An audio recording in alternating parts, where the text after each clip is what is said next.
Good morning students. जैसा कि हमारा विषय चल रहा है राम लक्ष्मण परशुराम संवाद, इसके अतिरिक्त इस कविता के अतिरिक्त एक कविता और रह जाएगी आपके पाठ्यक्रम से। कन्यादान हम पहले ही कर चुके हैं, तो इधर तक हम पढ़ चुके थे इसको। पांचवें पद में कौशिक का क्षम्य अपराधुक बाल दोष गुण गुणहीन है साधो।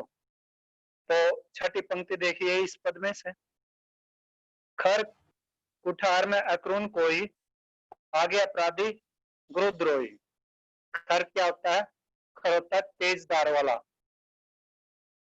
तेजदार वाला यानी कि इसको प्रखर भी बोलते हैं, जिसकी धार बहुत ही तेज होती है।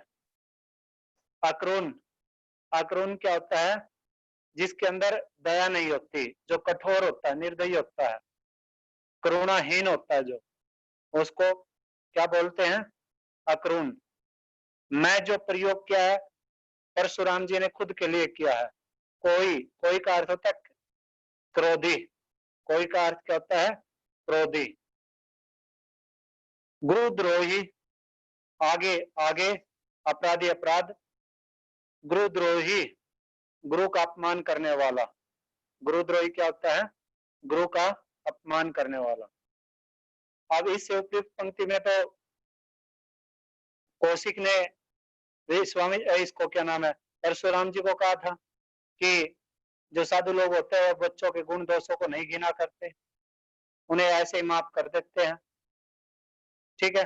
अब इस पंक्ति में परशुराम जी विश्वामित्र जी को कहते हैं, परशुराम जी कहते हैं, हे विश्वामित्र जी, कर कुठार में अक्रून कोई आगे अपराधी गुरुद्रोही। परशुराम जी कहते हैं विश्वामित्र जी को कि आप तो जानते ही हैं कि मैं निर्दयी हूं, मैं दया रहित हूं, और ये जो मेरा कुलाड़ा है, ये मेरा कुलाड़ा बहुत ही तेज धार का कुलाड़ा है। यानी कि एक कुलाड़ा जिस किसी को भी लगता है एक ही बार में उसको मृत्यु लोक में पहुंचा देता है। इसकी जो नोक है वो बहुत ही पैनी है, बहुत ही तेज है। मेरे पास ये जो कुलाड़ा है इसकी नोक बहुत तेज है, यानी कि ये बहुत ही पैना कुलाड़ा है, बहुत तेज धार वाला कुलाड़ा है। और मैं क्या हूं? मैं बहुत ही निर्दयी हूं, यानी कि मेरे अंदर किसी तरह की कोई भी दया नहीं है, कोई ही। और मैं क्या हूं? बहुत क्रोधी हूं। दो बातें, तीन बातें बता दी इस पंक्ति में विश्वामित्र जी को परशुराम जी ने। एक तो मैं क्या हूं, मेरे हाथ में जो ये कुलाड़ा है, ये कुलाड़ा बहुत तेज है, इसकी नोक बहुत तेज है। दूसरी जो बात बताई वो क्या बताई कि मैं दया रहित हूं, मेरे अंदर किसी तरह की कोई दया नहीं है। तीसरी जो बात बताई, क्या बताई? कि मैं क्रोधी हूं, मेरा स्वभाव कैसा है? क्रोध से भरा हुआ। और फिर आगे अगली पंक्ति में, आगे अपराधी गुरुद्रोही, और सामने मेरे गुरु का अपमान करने वाला अपराधी खड़ा है। सामने कौन खड़ा है? मेरे सामने वो खड़ा है जिसने गुरु का अपमान किया है, जिसने मेरे गुरु का अपमान किया है, वो मेरे सामने खड़ा है। और वही जो व्यक्ति है, जो जिसने गुरु का अपमान किया, वही व्यक्ति बार बार बोल रहा है, उत्तर दे छोड़ू बिनु मारे, केवल कौशिक सील तुम्हारे। न्यत यही काटी कुठार कठोरे, गुरु उरीने होते श्रम थोरे। आगे कहते हैं कि उत्तर देत, जवाब देने पर, छोड़ू छोड़ देता हूं, बिनु बिना, मारे बिना मारे, केवल सिर्फ कौशिक विश्वामित्र जी के लिए प्रयोग हुआ है। सेल, सेल का अर्थ होता है व्यवहार। तुम्हारे, तुम्हारे, तुम्हारे जो प्रयोग किया है परशुराम जी ने, वो विश्वामित्र जी के लिए प्रयोग किया। किसके लिए प्रयोग किया है? विश्वामित्र जी के लिए। कि हे विश्वामित्र जी, मैं इसे केवल आपके स्वभाव के कारण से ही इसे बिना मारे ही छोड़ रहा हूं। उत्तर दे छोड़ू बिनु मारे, कि ये जो बच्चा ये बार बार जवाब दे रहा है, ये उत्तरों पे उत्तर दे रहा है, जवाबों पे जवाब दे रहा है, सवालों पे सवाल किए जा रहा है, लेकिन फिर भी मैं इसको अगर नहीं मार रहा हूं, इसका वध नहीं कर रहा हूं, तो सिर्फ आप ही की कृपया दृष्टि से ये बच रहा है। सिर्फ आपके व्यवहार से, आपके प्रेम से के कारण से ही, आपके व्यवहार, आपके प्रेम के कारण से ही मैं इसको या इसको से अभिप्राय लक्ष्मण को बिना मारे छोड़ रहा हूं। कौन कहते ये बातें? परशुराम जी, विश्वामित्र जी। न तो यही काटी कुठार कठोरे, गुरुई उरिन हो तो श्रम थोरे। न त नहीं तो, न त नहीं तो, यही इसी, यही इसी से, यही जो प्रयोग किया है परशुराम जी ने अपने कुल्हाड़े के लिए प्रयोग किया। किसके लिए प्रयोग किया? अपने कुल्हाड़े के लिए। काटी, काट दूंगा, काट देता। कुठार, मजबूत। कुठार, कठोरे। इस मजबूत कुल्हाड़े से मैं इसको अभी तक क्या कर देता? काट देता था, इसको क्या कर देता? मार देता।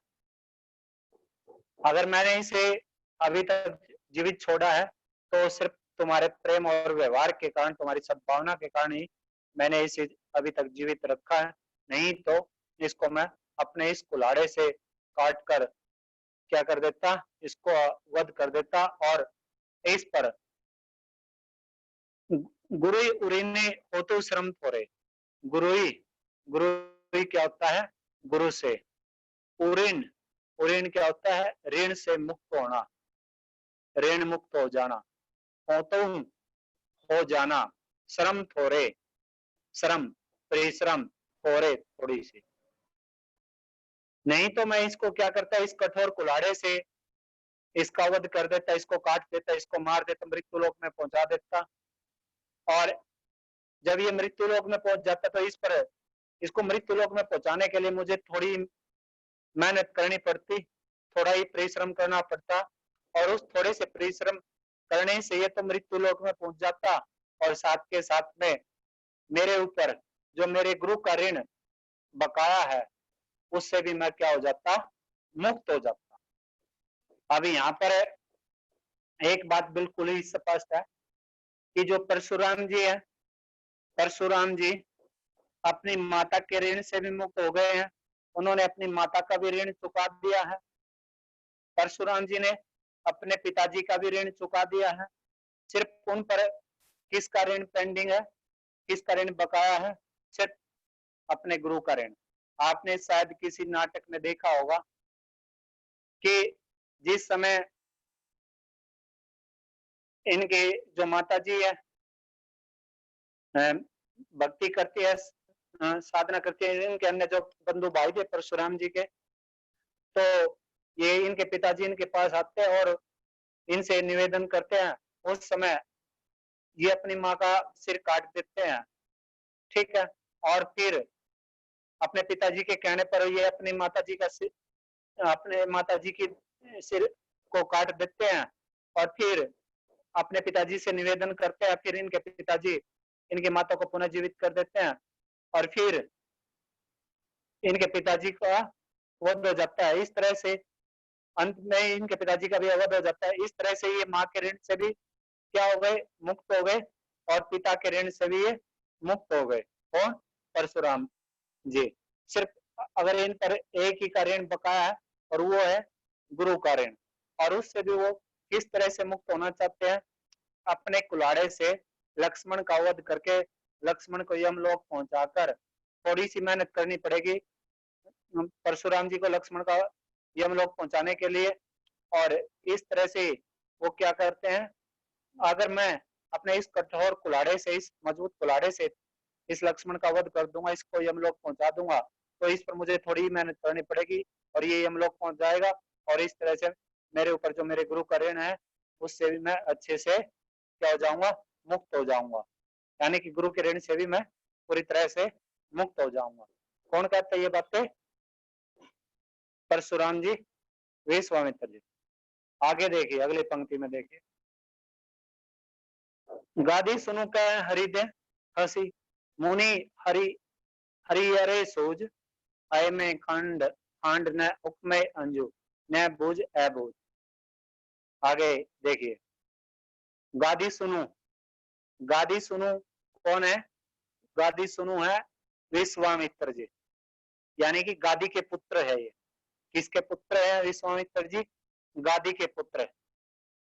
ठीक है, इसीलिए गादी सुनो प्रयोग हुआ है। सुनो का अर्थ था पुत्र, और गादी गादी के, यानी गादी के पुत्र अर्थात विश्वामित्र जी। विश्वामित्र जी कहने लगे, हृदय मन के अंदर, हृदय के अंदर, हंसी हंसकर, हरियरे, हरियरे होता है, हरियरे क्या होता है? हरा ही हरा। मुनि, मुनि को, मुनि क्या होता है? मुनि को सूझ, सूझ रहा है, यानी कि वो इस तरह से सोच रहे हैं, विचार विमर्श कर रहे हैं। आय में, आय में का अर्थ होता है जो लोहे से बने हुए, जो लोहे से बने हुए होते हैं। खांड, खांड, खांड तो आपको पता ही है, मीठे की भांति जो होती है, मीठे की तरह होती है, बूरे की तरह जो होती है। ठीक है, तो उखमे, उखमे का अर्थ होता है गन्ने से, गन्ने से बना हुआ। उखमय क्या होता है? गन्ने से बना हुआ। हजू, हजू का अर्थ क्या होता है?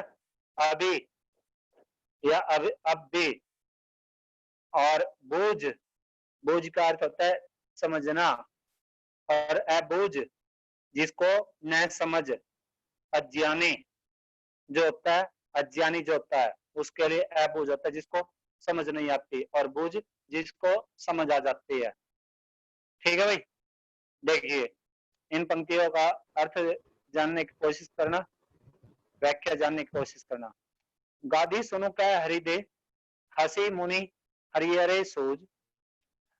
और इस तरह से विश्वामित्र जी ने परशुराम जी की बातों को सुना, और परशुराम जी की बातों को सुनकर विश्वामित्र जी मन ही मन हंसने लगे, मन ही मन हंसकर कहने लगे कि इस मुनि को तो, मुनि, मुनि ही, कि इस मुनि को तो चारों ओर हरा ही हरा दिखाई दे रहा है, हरा ही हरा सूझ रहा। अर्थात कहने का तात्पर्य ये है विश्वामित्र जी का कि ये परशुराम जी, सभी, इस परशुराम ने सभी जगहों पर विजय प्राप्त कर ली है, और इस तरह से सभी जगहों पर विजय प्राप्त करने के कारण से ये परशुराम राम और लक्ष्मण को भी साधारण अक्षत्रिय समझ रहा है, मान रहा है। यानी कि जिन राजा महाराजाओं से परशुराम जी ने, जिन राजा महाराजाओं को वध किया, वध करके जिन राजा महाराजाओं से उनके क्षेत्रों को अपने अधीन कर लिया, या दान में दे दिया, या विजय को प्राप्त कर लिया, उन्हीं राजाओं महाराजाओं की भांति ये परशुराम राम और लक्ष्मण को भी उन राजा महाराजाओं की भांति कमजोर समझ रहा है, कमजोर मान रहा है। लेकिन ये तो उनके विपरीत है, ये तो परशुराम जैसा सोच रहे हैं, परशुराम की सोच के बिल्कुल ही विपरीत है। वो अंतिम पंक्ति में देखिए कैसे विपरीत है। आई में खांड न उख में अंजू न बूझा बूझ, कि ये तो लोहे से बनी हुई खांड है। ये तो क्या है? लोहे से बनी हुई खांड है। कौन है लोहे से बनी हुई खांड? कौन है? राम जी और लक्ष्मण जी। कौन है लोहे से बनी हुई खांड? राम जी और लक्ष्मण जी। कहने का तात्पर्य ये है, ये कोई साधारण मानव नहीं है, ये कोई साधारण अक्षत्रिय नहीं है, ये बहुत ही मजबूत और डट कर मुकाबला करने वाले अक्षत्रियों में इनकी गिनती आती है। खांड से अभिप्राय यहाँ पर तलवार से भी हो सकता है, खांड से अभिप्राय, क्योंकि लोहे से बनी हुई जो तलवार होती है, जो तेज धार होती है, वो तुरंत ही काट देती है। ऐसे ही ये राम जी और लक्ष्मण जी भी। तो यहाँ पर कौन सा अलंकार हो गया? उपमा अलंकार हो गया। कौन सा अलंकार हो गया? उपमा। क्योंकि राम और लक्ष्मण के गुणों की तुलना गन्ने से बनी हुई और लोहे से बनी हुई जो खांड है उससे की है। ठीक है। न उपमे, ये गन्ने से बनी हुई खांड नहीं है। एक किसी साधारण लोहे, किसी साधारण चीज से बनी हुई कोई तलवार वलवार नहीं है, कोई साधारण व्यक्ति नहीं है। कहने का एक ही अर्थ है, ये कोई साधारण पुरुष नहीं है। राम जी और लक्ष्मण जी कोई साधारण पुरुष नहीं है। ये तो लोहे की भांति, जिस तरह से लोहे को काटने के लिए लोहे का ही प्रयोग किया जाता है, लोहा अगर कटता है तो वो लोहे से ही कटता है, अन्य किसी चीज से नहीं। ऐसे ही ये राम जी और लक्ष्मण जी हैं, ये भी लोहे की भांति हुए, लोहे की तरह ही बहुत ही मजबूत और ताकतवर है। ठीक है। और ये किसी साधारण व्यक्ति की भांति, जैसे गन्ने की खांड होती है ना, गन्ने की खांड, और उसको अगर आप मुंह में डालोगे ना, और मुंह में डालने से वो तुरंत ही पिघल जाती है, मुंह में डालने से वो तुरंत ही गल जाती है या पिघल जाती है। ऐसे ही ये साधारण अक्षत्रिय नहीं है कि परशुराम की धमकी से, परशुराम के स्वभाव को देखकर या उनके क्रोध को देखकर, उनके कुल्हाड़े को देखकर ये डर जाएंगे, गन्ने की खांड की भांति ये पिघल जाएंगे, गल जाएंगे, माफी मांग लेंगे, कुछ भी है। लेकिन ये तो एक लोहे से बनी हुई बहुत ही मजबूत खांड है, क्योंकि गन्ने की जो खांड होती है उसको तो मुंह में जैसे डालते हैं वो तुरंत ही पिघल जाती है। ठीक है भाई। तो इस तरह से अजू न बूझ है बूझ। तो मुनि अब भी, जो परशुराम जी है वो अब भी बेसमझ बने हुए हैं, वो परशुराम जी को अभी भी इनके गुणों से परशुराम जी परिचित नहीं हो पा रहे हैं। इनके प्रभाव को, इसके प्रभाव को, राम जी और लक्ष्मण जी के प्रभाव को समझ नहीं पा रहे। कौन नहीं समझ पा रहे हैं? परशुराम जी। कौन नहीं समझ पा रहे? परशुराम जी। तो ऐसा कौन सोच रहे हैं अपने मन ही मन में हंसकर? गुरु विश्वामित्र जी। परशुराम जी की बातों को सुनकर गुरु विश्वामित्र जी को हंसी आ जाती है। ठीक है भाई। तो इस पूरे पद का काव्य सौंदर्य एक बार देख लीजिएगा, फिर अगले पद पे चलेंगे। अंतिम पद रह जाएगा। पूरे पद को नाटकीय ढंग से प्रस्तुत किया गया है और पूरे पद में अवधि भाषा का प्रयोग है, तत्सम तद्भव शब्दों का भी साथ में प्रयोग किया गया है। ओज गुण की प्रधानता है, क्योंकि पूरी कविता में मैंने आपको बताया ही था कि ओज गुण की प्रधानता मिलेगी। वीर रस है, पूरी कविता में वीर और रौद्र दो ही रस है। अधिकतर इन पदों में वीर रस की प्रधानता अधिकतर मिली है, कहीं कहीं पर रौद्र रस की प्रधानता भी है। तो इस पूरे पद में वीर रस की प्रधानता है। दोहा चौपाई छंद का प्रयोग है ही। ठीक है। मैंने आपको बताया भी था क्लास में छंद क्या होते हैं, दोहा क्या है और चौपाई क्या है, कवित क्या है, सवैया क्या है। ठीक है। रोला छंद क्या है, ये सभी कुछ एक दिन मैंने आपको बताया था, या फिर दोबारा जैसे स्कूल ओपन होंगे आपको फिर से एक बार 1 2 या 3 दिन लगातार इन्हीं को अच्छे से समझा देंगे। और फिर आगे है जो तुम तो कालू हाँक जनू लावा, ये जो पंक्ति है, पहली पंक्ति, इसमें उत्प्रेक्ष अलंकार भी है। जनु, जनु जो शब्द आ गया, जनु का अर्थ होता है मानो, और जानो मानो जनु मनु तनु, इन शब्दों का प्रयोग जब कहीं पर भी काव्य पंक्तियों में हो जाता है तो वहां पर कौन सा अलंकार होता है? उत्प्रेक्ष अलंकार होता है। ठीक है भाई। समझ आए बात है? आगे है बार बार, पहली पंक्ति में आगे है बार बार में पुनरुक्ति प्रकाश अलंकार है। आय में खंड ने उख में अंजू ने बूझ है बूझ। अंतिम जो पंक्ति है जो अभी अभी की है, तो इस अंतिम पंक्ति में कौन सा अलंकार है? इस अंतिम पंक्ति में रूपक अलंकार है। ठीक है, रूपक। रूपक अतिशयोक्ति, क्योंकि बात को बहुत ही बढ़ा चढ़ा के प्रस्तुत किया गया है। रूपक भी, रूपक अतिशयोक्ति अलंकार। और फिर जो अनुप्रास है, अनुप्रास का तो आपको पता ही है, कौशिक कहा करुण कोई, केवल कौशिक काठी कुठार कठोरे, गुण गनई हृदय हंसी मुनि हरि हरे, परसु सुधारी द्रेव कर गोरा, देई दोसु कटुबादी बाल को बद जोगो, बाल विलोक की बहुत में बांचा। इस तरह के ये जो पूरे पद में ये जो पंक्तियां आई हैं, बार बार जो व्यंजनों की आवृत्ति हुई है, इसमें अनुप्रास अलंकार है। ठीक है भाई, फिर भी अगर किसी को कुछ पूछना है तो आप पूछ सकते हो।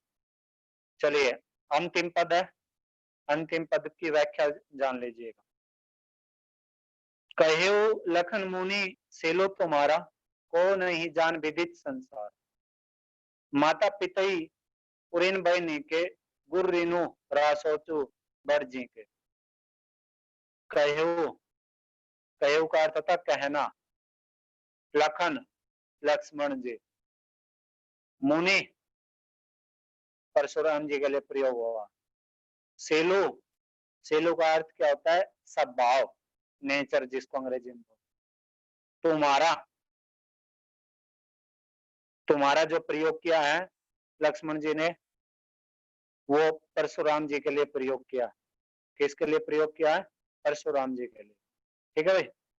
को, कौन, नहीं, नहीं, जान, जानता, विदित, विदित होता है जो परिचित होता है, जो प्रसिद्ध होता है, विश्व में जो फेमस होता है, वर्ल्ड में जो फेमस होता है, संसारा, संसार में।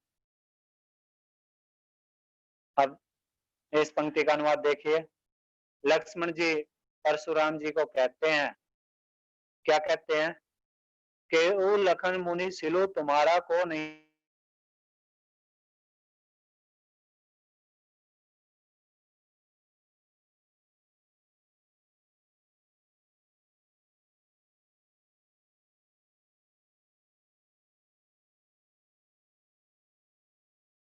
केहू लखन मुनि सिलो तुम्हारा को नहीं जान विदित संसारा। केहू कहते हैं लखन, लक्ष्मण जी, मुनि परशुराम जी को, सेलो स्वभाव, तुम्हारा जो शब्द है वो परशुराम जी के लिए प्रयोग किया है। किसके लिए प्रयोग किया लक्ष्मण ने? परशुराम जी के। लक्ष्मण ने परशुराम जी को कहा कि आपके व्यवहार को कौन नहीं जानता, आपके व्यवहार को कौन नहीं जानता, को नहीं जान विदित संसारा, क्योंकि आप तो संसार में प्रसिद्ध हो, आपका व्यवहार पूरे संसार में फेमस है, प्रसिद्ध है। इस तरह से कोई भी इस संसार में ऐसा व्यक्ति नहीं होगा जो आपके व्यवहार को नहीं जानता होगा, आपके स्वभाव को, आपके शील को, आपके स्वभाव को, आपके व्यवहार को, आपके व्यवहार से परिचित नहीं होगा। अर्थात कहने का तात्पर्य ये है कि पूरा का पूरा संसार आपके व्यवहार को जानता है और आपका व्यवहार पूरे संसार में प्रसिद्ध है। आगे देखिए अगली पंक्ति में, माता पितई उरिन बहनी के, माता पितई, माता पिता, माता और पिता कौन सा समास हो गया? द्वंद्व। ठीक है, तो माता पितई उरिन बहनी के, उरिन क्या होता है? उरिन होता है कर्ज से मुक्त होना, जिसके ऊपर कर्जा होता है ना, उस कर्ज से मुक्त होना, उसको उरिन बोलते हैं। बय होता है हो जाना, नीके का अर्थ होता है अच्छी तरह से, अच्छी प्रकार। और आगे कहते हैं लक्ष्मण जी परशुराम जी को कि आप तो अपने माता पिता के ऋण से तो अच्छी प्रकार से मुक्त हो ही चुके हो। यानी कि कहने का तात्पर्य ये है लक्ष्मण जी का परशुराम जी को कि आप अपने माता पिता के ऋण को तो आपने पहले ही चुका दिया है, उस ऋण से तो आप भली भांति पूर्वक मुक्त हो। अब सिर्फ आप पर किसका ऋण बकाया है? गुर ऋणु राहा सोचु बरजी के। गुर, गुरु का, गुरु का ऋणु ऋण, कर्ज, रहा रह गया, सोचू चिंता, सोचू का अर्थ क्या होता है? चिंता में। बढ़ जी के, बढ़ का अर्थ होता है बड़ी, और जी, जी का अर्थ होता है हृदय में, जी के हृदय में। कि अब गुरु का ऋण आप पर रह गया है, आपके ऊपर सिर्फ किसका ऋण बकाया है? आपके गुरु का ऋण बकाया, और जिसका आपके मन पर बहुत ही ज्यादा बोझ है, बहुत बड़ा दुख है, बहुत बड़ा दुख है। ठीक है भाई, इसी की आपको चिंता है। आपको सिर्फ अगर चिंता है ना, कहने का तात्पर्य सिर्फ एक ही है कि आपको अगर चिंता है तो वो किसकी चिंता है? जो आपके ऊपर गुरु का ऋण बकाया है ना, उस गुरु के ऋण को चुकाने की चिंता आपको बार बार सताए जा रही। ठीक है भाई, चलिए। सो जनु हम